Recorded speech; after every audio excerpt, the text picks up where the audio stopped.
tudo bem? Eu sou a Déia, sejam bem-vindos a mais um vídeo neste canal. Hoje eu vou falar sobre um livro que eu queria ler há muito tempo e finalmente eu fiz essa leitura este ano. Tem alguns meses já que eu li, mas o vídeo demorou um pouquinho, mas enfim, tá aqui, né? Eu participei de uma leitura coletiva com a Lilian, do canal Li Num Livro, e com o Rodrigão também. Eu vou deixar o link para os canais de ambos aqui na descrição. Eu vou iniciar falando sobre essa edição que eu tenho, que é da Zahar, capa dura. Eu gostei bastante da edição, eu acho bonita essa edição. Tem algumas notas, mas eu sei que tem outras edições que tem mais notas também. Bom, essa história foi escrita por Alexandre Dumas em 1844, publicada através de folhetins entre 1844 a 1846. Bom, basicamente trata-se de uma história de vingança, né? O Edmond Dantes, que é o personagem principal dessa história, ele era um imediato de um navio, trabalhava num navio, ele tinha 19 anos, ia se casar, seria promovido no trabalho, então isso foi despertando inveja em algumas pessoas. Inveja em um rapaz que era primo da noiva dele, que era também apaixonado pela noiva do Edmond Dantes, então ele queria a noiva do Dantes. Outro rapaz queria o cargo para o qual ele seria promovido, e um vizinho também do pai dele invejava a situação financeira do Edmond, uma vez que via que o pai do Edmond não precisaria mais pegar dinheiro emprestado com esse vizinho, né? Então ele foi envolvido numa trama, num complô que foi criado aí para prejudicá-lo.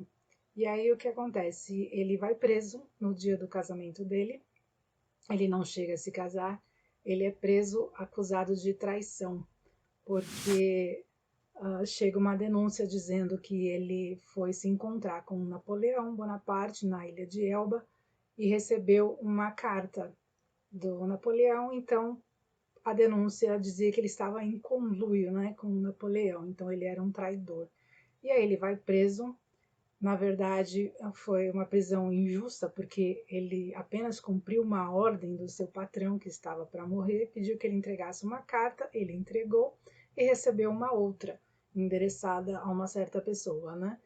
E por conta de quem receberia essa carta que o Dantes deveria entregar, isso também agravou a situação dele, porque se alguém soubesse de quem era o destinatário dessa carta que o Edmund tinha em mãos, ia ficar feia a coisa, ia ficar pior, não só para o Dantes, mas para outras pessoas, né, envolvidas com isso.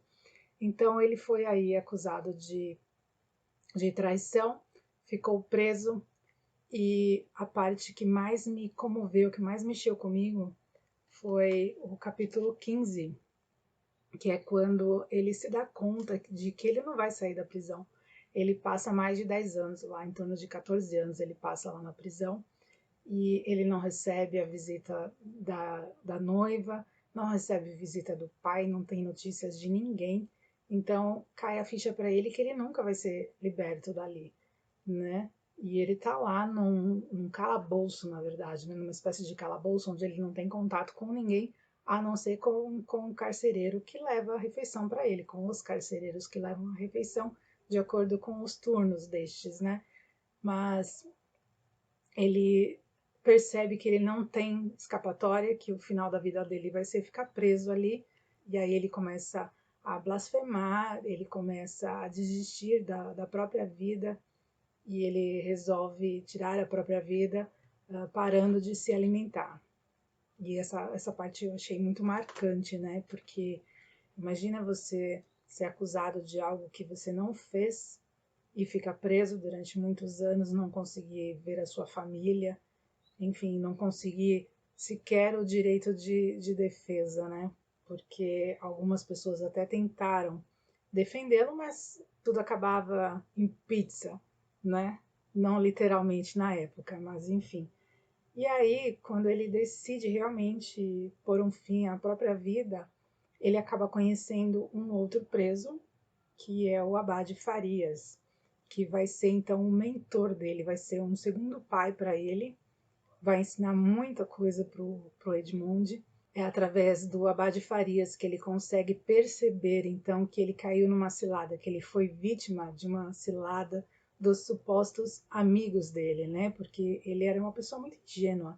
Ele tinha praticamente 19 anos, mas ele era ingênuo demais, ele não via maldade nas pessoas.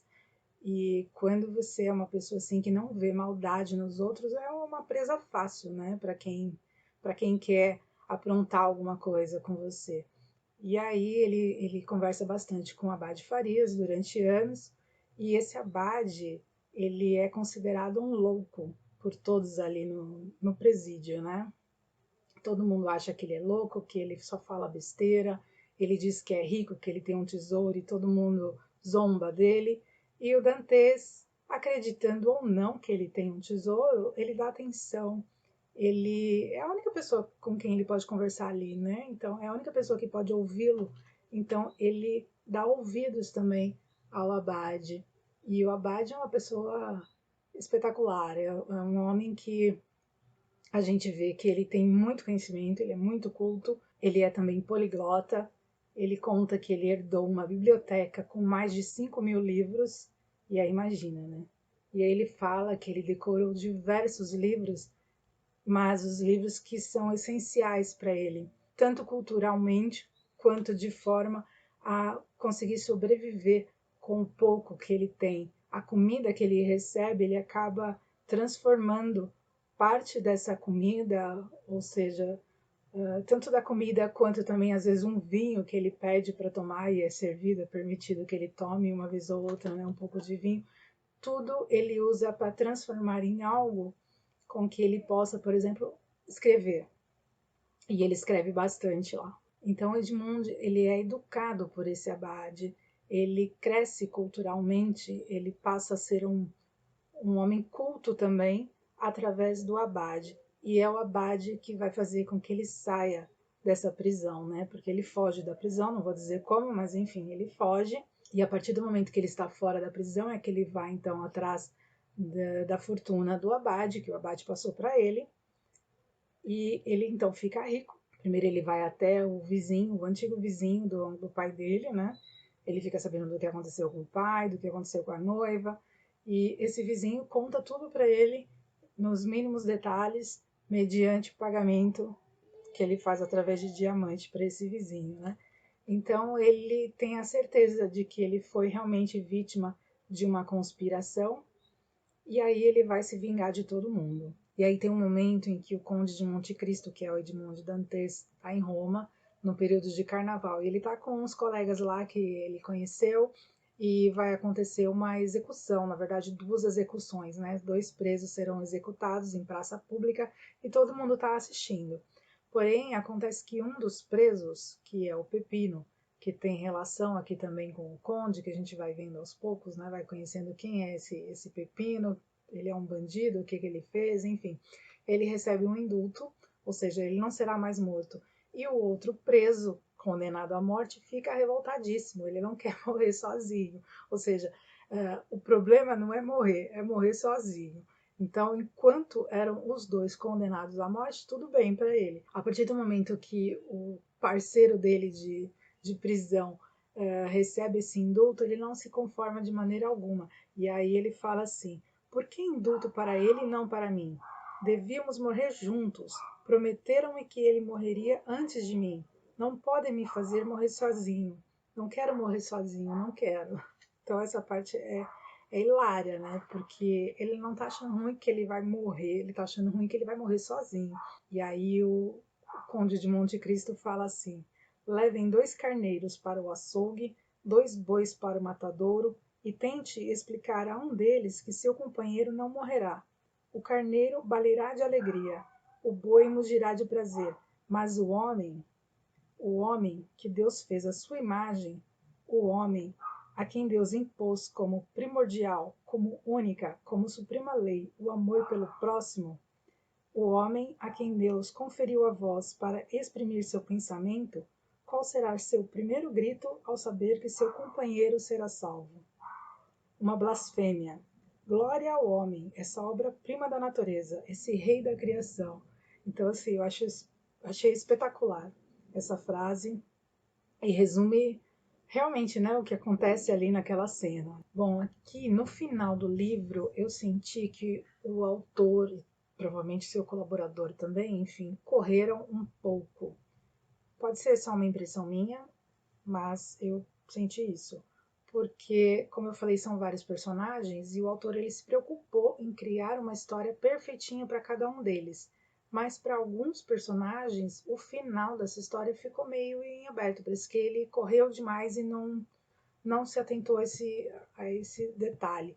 Por exemplo, tem uma personagem aqui que ela morre e aí e passa praticamente um mês que a gente descobre que ela não morreu. E assim, como assim não morreu? Né? Houve o enterro, não está bem detalhado, não está muito claro. Eu não sei se em outra edição isso está melhor explicado, mas eu acredito que não. Então, assim, a pessoa aparece viva depois de um mês e como assim, não foi explicado exatamente como ela ficou viva, quem foi enterrada, ou não foi feito o enterro realmente, né? Não tinha ninguém no caixão, enfim, faltou se atentar mais a alguns detalhes. Mas isso também não tira o mérito da obra. Foi mais acho que uma percepção de uma pessoa chatinha, que sou eu, né? Que me apego a detalhes, enfim. Eu acho que eu nem sei se outras pessoas perceberam, acredito que algumas pessoas devem ter percebido isso também, mas isso não desmerece a obra em nada. Essa minha edição tem 1663 páginas, tem, como eu falei, algumas notas. Pelo que eu vi com o pessoal da leitura coletiva, tem uma outra edição que aparentemente tem mais notas, mas basicamente não tem tanta diferença em relação ao texto. Pelo menos a gente não percebeu tanta diferença assim. Mas é um livro que, na minha opinião, vale muito a pena ser lido. E eu que demorei tanto para ler, consegui ler este ano, super recomendo. Então, se você já leu, quiser deixar seu comentário aí, fique à vontade.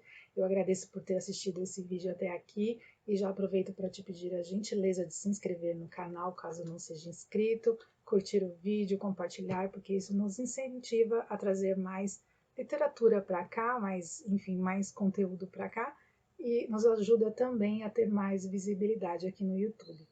Então, aguardo vocês no próximo vídeo. Até lá!